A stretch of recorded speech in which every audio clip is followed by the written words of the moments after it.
Was the Cold War the Earth's worst environmental disaster?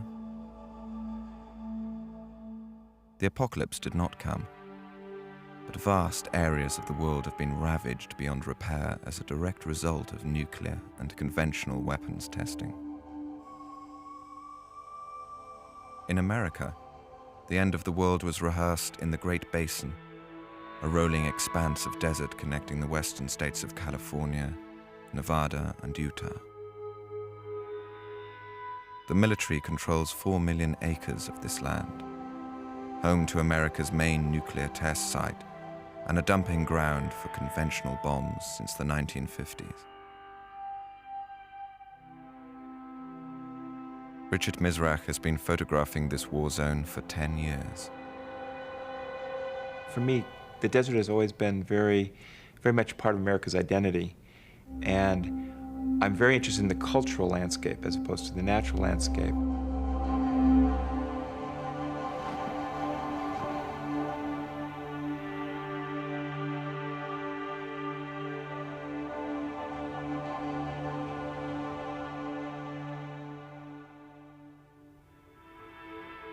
Like many photographers before him, Misrach was first drawn to the deserts of the American West by their epic beauty. It was almost by accident, as he worked his way north from the mythic deserts nearest Los Angeles, that he crossed into the heart of the Pentacons Desert.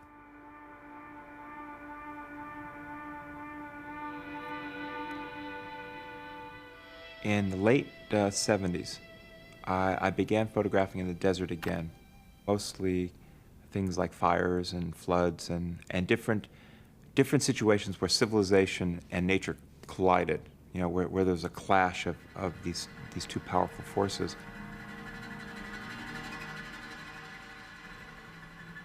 And in my travels looking around the deserts, I kept running into military reservations.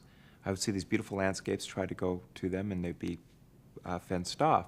At one point, I was actually photographing innocently near Yuma Marine Base, and they arrested me, and they actually took me to the barracks and kept me for 5-6 hours. They called in intelligence agents to come and interview me to find out what I was doing, and they threatened to actually ruin my film of the last month. And that experience made me realize just how omnipresent the military had become in the American desert. And then I kept going, and I think it was 1986 when I began thinking about the military in earnest. And that was right around the time of Chernobyl. I had heard a lot about that. That was on the radio a lot, right at the time I was traveling through the desert. And I thought, God, I should really photograph the nuclear test site. But at that time, I continued on a trip that I had planned to go to the Great Salt Lake in Utah. And en route there, I discovered a little-known Air Force base called Wendover. People told me that the hangar of the Enola Gay was there, and the Enola Gay was the bomber that literally dropped the bomb on Hiroshima. And it turns out that the crew for the Enola Gay and the other bomber that dropped the bomb on Nagasaki actually trained at Wendover. So I explored it and I researched it a little more, and I went around the base and photographed the hangar of the Enola Gay, and started talking to people. I realized that the Pentagon actually kept this place top secret. One of the things that they did at Wendover was they worked out a lot of the engineering details for the dropping of the atomic bomb. The atomic bombs were so huge, they would not fit into the conventional bombers at that time. So what they had to do was create a pit in the ground where they would put the bomb in on a hydraulic force, roll the bomber over it, and then with the hydraulic push the bomb into the belly of the plane, because the bomb, if it was sitting on the ground, couldn't clear. Things like that, which don't seem somewhat trivial, but were crucial.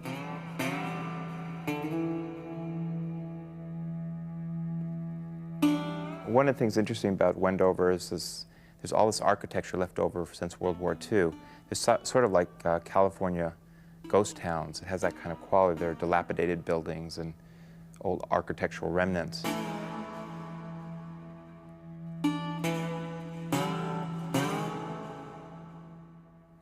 I'd read some accounts of the Hiroshima bombing, and there was this one particular account that really affected me. It was was about how the thermal rays from the atomic bomb had actually imprinted the kimono onto the skin, the patterns of the kimono onto the skin of a woman. And somehow I felt that the photograph here of the sort of innocence of the thermal rays on this old dilapidated building, the sort of nostalgic sentimental value is sort of pretty, sort of was a sort of a terrible counterpart to the real horror that went on in Hiroshima.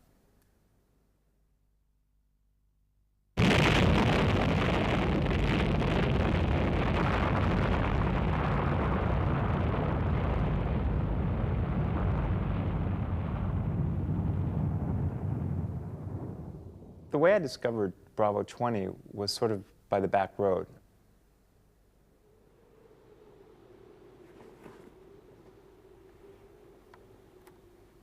Originally, I was actually looking to do work at the nuclear test site in Nevada. And I was told about an activist organization in Nevada, and I went and talked to them about the nuclear test site. And they actually diverted me to other issues facing Nevada that had nothing to do with the nuclear test site.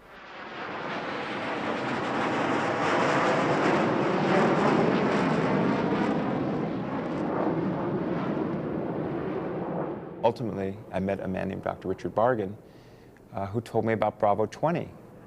He said that there's a bombing range that the Navy had been bombing illegally for 40 years, and that's a really nice place to go have a picnic, and would I like to go?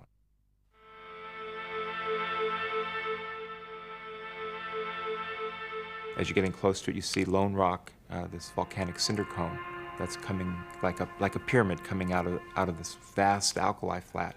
It's quite beautiful, actually. And as you get really close, you drive and you kick up this talcum-like dust behind you, and huge plumes of dust. It's quite beautiful too.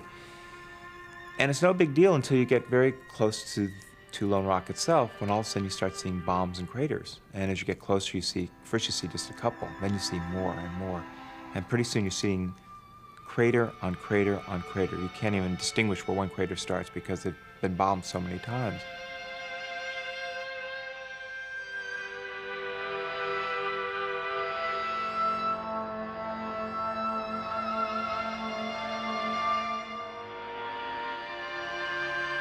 It turns out that the Navy's been bombing there on a daily basis since the 40s. And for many of those years, they didn't have the legal right to be bombing out there.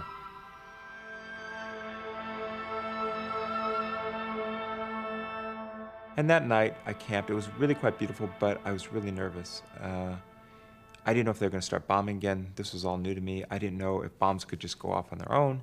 I didn't know if Kodak, my 90-pound German Shepherd, would just like step on a pin or something and set it off. And the shrapnel all around was like razor blades. I mean, it was just wall-to-wall shrapnel, blown up vehicles and bombs.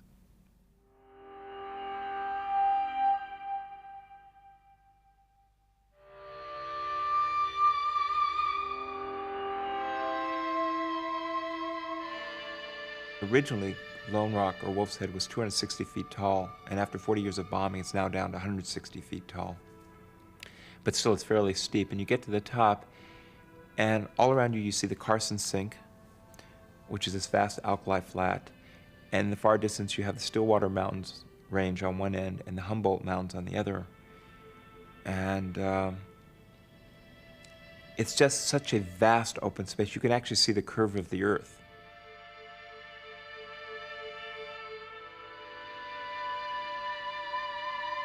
Thousands of bombs, apparently, are underneath the surface. Over the years, the sand shifts and covers the different bombs.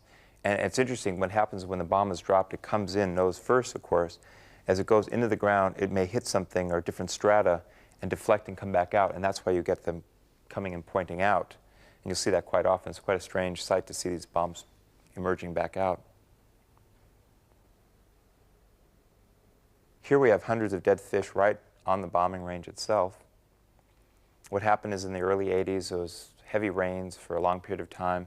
Bravo 20 turned into a lake, which the Navy in their environmental study said couldn't happen. When it turned into a lake, the fish from the Stillwater Wildlife Refuge swam up, and when the waters receded, were left stranded. What I believe also happened at that time is that all these toxics, napalm, phosphorus, jet fuel, and all the ingredients in the bombs leached into the water table, went back to the wildlife refuge, and in fact caused a huge terrible die-off in the mid-'80s.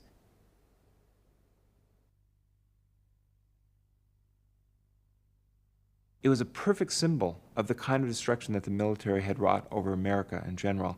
It was a piece of land that nobody seemed to really care about that much, and this violence had been wreaked upon it for years and years and years. And it seemed to be a perfect environmental statement about the way we've become as a nation. What concerns me is that, particularly now with the Cold War over, particularly with the return to the right where they actually want to increase the military budget again, what concerns me is that I don't think we recognize just how militarized we've become as a society, how dependent we are on military economics and the side effects, the fallout. It's not nuclear, it's cultural.